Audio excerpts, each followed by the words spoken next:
जी class 11 lesson आज आपका class start होता है। पहली जो हेडिंग है वो हेडिंग है भौतिक राशियां। भौतिक राशियां क्या होती है? आपने बहुत सारी चीजें देखी होंगी, सारी भौतिक राशियां होती हैं, ठीक है। और डिफिनेशन के हिसाब से इसकी बात की जाए तो भौतिक राशियां वे राशियां होती हैं जिनको अप्रत्यक्ष या प्रत्यक्ष रूप से मापन कर सकते हैं। क्या कर सकते हैं? मापन कर सकते हैं, उन्हें हम भौतिक राशियां कहते हैं, ठीक है। प्रत्यक्ष रूप से उसका मापन कर सकते हैं, अप्रत्यक्ष रूप से उसका मापन कर सकते हैं। ये जो राशियां होती हैं इन्हें हम भौतिक राशियां कहते हैं। जैसे बहुत सारी हैं, द्रव्यमान है आपकी, ठीक है, लंबाई है आपकी, समय है, वेग है, त्वरण है, कुछ भी हो वो क्या है? भौतिक राशियां होती हैं। इनका हम जो मापन है वो प्रत्यक्ष और अप्रत्यक्ष दोनों से कर सकते हैं। जैसे आपसे कहा जाए कि आप 5 मीटर दूरी तय करके आए हो, है ना, 5 मीटर दूरी तय करके आए, तो आपने इसको मापा थोड़ी ना है, एग्जैक्ट माप नहीं बताई आपने। 6 मीटर भी हो सकता है, 4 मीटर भी हो सकता है, तो क्या है, लेकिन आपने मापा। बात समझ में आई? अभी हमने ये लाइन मान लीजिए ड्रॉ कर दी, लाइन खींच दी, तो आप कहोगे कितनी लंबी है? तो हो गए 1 फुट है, 2 फुट है, हाँ। तो क्या है, अगर आपने मान लीजिए यहाँ पे बताया कि जो ये लाइन है ये मान लीजिए 5 मीटर मानते हैं, जो 5 मीटर की लाइन है आपने मान लिया 5 मीटर की लाइन, ठीक है। तो ये मानते हैं कि आप कहोगे 5 मीटर, कोई कहेगा आपकी ये 1 मीटर लाइन है, कोई कहेगा आपकी 1 मीटर से कम लाइन है ना। तो क्या है, उसने मापन किया हुआ है, तभी तो उसने बोला, नहीं बोला, उसने तभी बोला कि ये 5 मीटर की है या 1 मीटर की है या 10 मीटर की है, यानी उसने मापन किया, चाहे वो प्रत्यक्ष रूप से किया और चाहे वो अप्रत्यक्ष रूप से किया, लेकिन उसने मापन किया।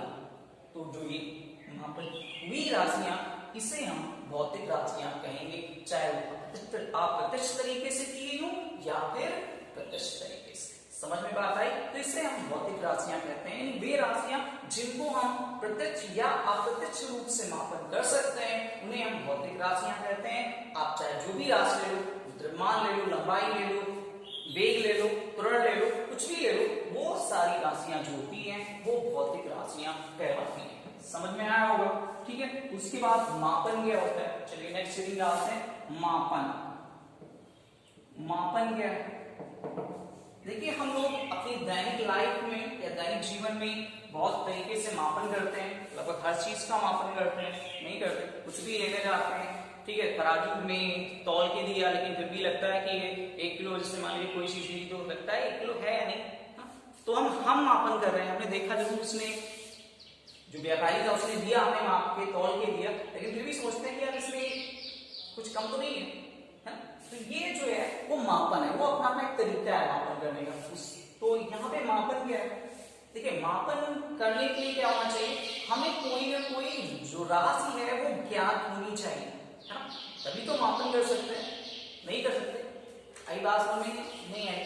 तो इसका मतलब ये हुआ कि मापन क्या है, किसी अज्ञात राशि की तुलना ज्ञात राशि से करना मापन कहलाता है। क्या कहलाता है? किसी अज्ञात राशि की तुलना ज्ञात राशि से करना मापन कहलाता है। जैसे आप 1 किलो चीनी लेने गए दुकानदार के पास या शॉप में गए, तो चीनी आपने ली, ठीक है, 1 किलो चीनी ले ली जैसे मान लीजिए, तो वो क्या करेगा, 1 किलो का बाट रखेगा तराजू में, और आप चीनी दूसरे पल्ले में रख देगा, और जब कांटा सही आ जाएगा उसके बराबर दे देगा, तभी तो उसने मापन किया है ना, वो भी तो मापन कर रहा है। तो इसका मतलब क्या होगा, 1 किलो का जो बाट है उसको पहले से ज्ञात है कि वो 1 किलो का है, जबकि शक्कर या आपने जो चीनी ली है वो ज्ञात नहीं थी कि 1 किलो है, 1.5 किलो है या आधा किलो है या 10 किलो है ना। तो उसने क्या की, तुलना की, दोनों की तुलना की, और दोनों जब बराबर हो गए तो उसने क्या किया, उसने किया मापन। क्या किया? मापन। यानी मापन क्या होगा, किसी अज्ञात राशि की तुलना ज्ञात राशि से करना ही मापन कहलाता है। समझ में बात आई नहीं आई? ठीक है। उसके बाद कल आपको भी फिर से पढ़ाया गया था मूल राशियां एवं मूल मात्रक, ठीक है। तो ये जरूर ध्यान रखना, 9 से पढ़ते आ रहे हो कि मूल राशियां और मूल मात्रक 7 टाइप के होते हैं, और ये 7 टाइप जो होते हैं ये हमारे मूल मात्रक हैं। इन्हीं से हम आगे मात्रकों को निकालना सीखेंगे, इन्हीं से हम आगे बढ़ेंगे। आई बात समझ। जैसे आपने पढ़ा लंबाई का मात्रक क्या होता है, मीटर होता है। द्रव्यमान का मात्रक क्या होता है, किलोग्राम होता है। समय का मात्रक सेकंड होता है। विद्युत धारा का मात्रक एम्पियर होता है। उष्मागतिक ताप का मात्रक केल्विन होता है। और पदार्थ की मात्रा का मात्रक जो होगा मोल होगा। और ज्योतीय तीव्रता का मात्रक जो होगा वो कैंडेला होगा। ये जो है हमारे 7 मूल राशियां एवं 7 मूल मात्रक हैं। समझ में बात आई? ठीक है, तो इनको आप याद रखेंगे, याद कर लेंगे अच्छे से कि हमारे 7 मूल मात्रक और 7 मूल राशियां कौन कौन सी हैं। ठीक है, इसके अलावा अब इनके अलावा जो होते हैं 2 पूरक मात्रक होते हैं। क्या होते हैं? 2 पूरक मात्रक होते हैं। नंबर फर्स्ट में आता है 2 पूरक मात्रक की श्रेणी में पहला आता है कोण। सभी को पता है कोण का मात्रक क्या होता है। और नंबर सेकंड में आता है घन कोण। क्या होता है? घन कोण। ठीक है, ये दोनों अगर ये तो पता ही होगा, ये भले ही ना बताओ। ठीक है, आपने पढ़ा है कोण का मात्रक क्या होता है, रेडियन होता है। क्या होता है? रेडियन। ठीक है, और घन कोण का मात्रक जो होगा वो स्टेरेडियन होता है। क्या होता है? स्टेरेडियन। ये जो मात्रक होते हैं, ये दोनों मात्रक जो होते हैं ये पूरक मात्रक की श्रेणी में आते हैं। ठीक है, तो इन मात्रकों को आप अच्छे से लर्न करेंगे। ठीक है, ताकि आपको आगे कोई दिक्कत ना आए।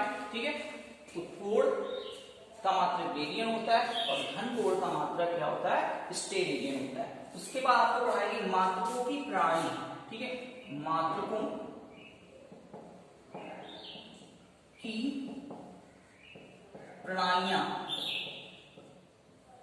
अब मात्रकों की प्रणालियां क्या है आपको पढ़ाया गया था कल। मात्रकों की प्रणाली नंबर फर्स्ट में आपको पढ़ाया गया कि ये होती है सीजीएस। नंबर सेकेंड आपको पढ़ाया गया एमकेएस। और नंबर थर्ड पढ़ाया गया एफपीएस। ठीक है, इसको क्या कहते हैं? इसको सेंटीमीटर ग्राम सेकंड कहते हैं, इसका पूरा नाम है। इसको क्या कहते हैं? मीटर किलोग्राम सेकंड कहते हैं। और इसको फुट पाउंड सेकंड कहते हैं। यानी ये जो है ये मात्रकों की प्रणाली है। नंबर थर्ड भी आता है। ठीक है, नंबर फोर्थ आता है एसआई। ठीक है, एसआई सिस्टम आता है। आपने देखा होगा एसआई सिस्टम। एसआई सिस्टम का मतलब होता है कि ये अंतरराष्ट्रीय प्रणाली है या अंतरराष्ट्रीय समिति द्वारा बनाई गई प्रणाली है। ठीक है, इसमें जो है मूल मात्रक और पूरक मात्रक आते हैं। क्या आते हैं?